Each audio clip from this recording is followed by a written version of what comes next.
So fans don't typically stay satisfied and celebrate too long. Then they're looking for what's next. Yeah. So is there some semblance of a list as to who Miami could bring in next?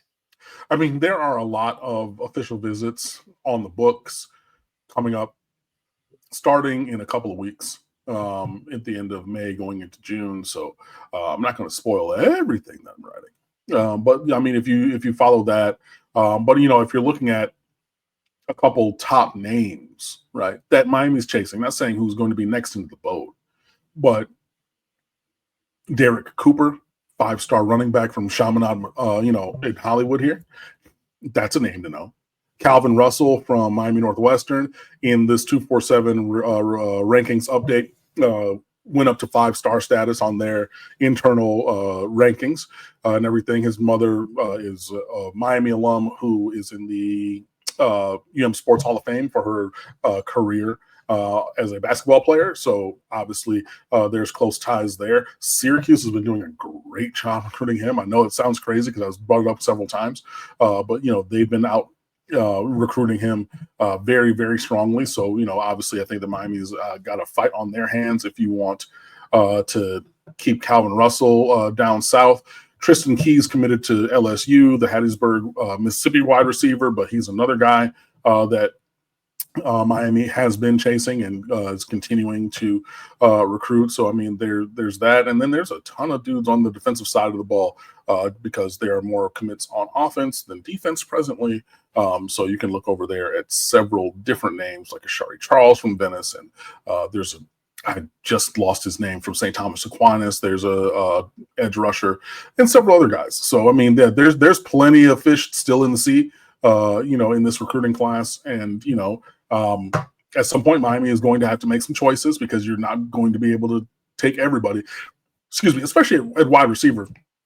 I just wrote that section of the piece, which will be up either outside chance tomorrow, likely Friday or Monday up on stateoftheu.com. But we don't have any receivers committed in this class currently.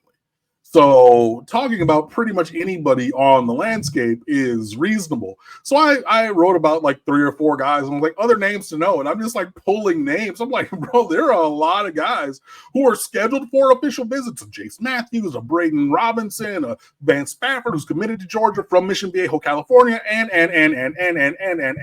So, there's plenty of names out there, but Miami is, doing their due diligence and on all kinds of different guys, and we'll see what happens when visits start happening. George is taking on the chat. Basically, the chat is full of Florida versus Miami chatter. Indeed. Davon Mayfield saying, did I watch Proctor? He sucks. Okay.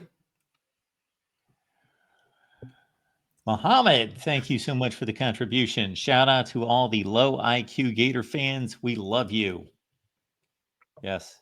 Muhammad has had a field day with George there in the chat. Juan Manuel has a thing. Cam, I have a hot take. Keelan Marion, who's gained 10 pounds. On video, it looks like 6'1", 203, taking a 15-yard pass distance, will be an impact receiver on the outside for Miami as a deep threat. That's what he was brought here to be. He's an All-American return man, so he definitely has speed. But yeah, he was a guy who was brought in here to play on the outside, stretch defenses, and bring that element here, while the young receivers, they get their sea legs about them and develop into these roles. But yeah, this is a guy who is known for being fast. Again, first-team All-American as a kick returner. You don't get that by being slow. But yeah, being a valued member of the passing offense, that's why we brought him in, and I'm hopeful that he's able to do that.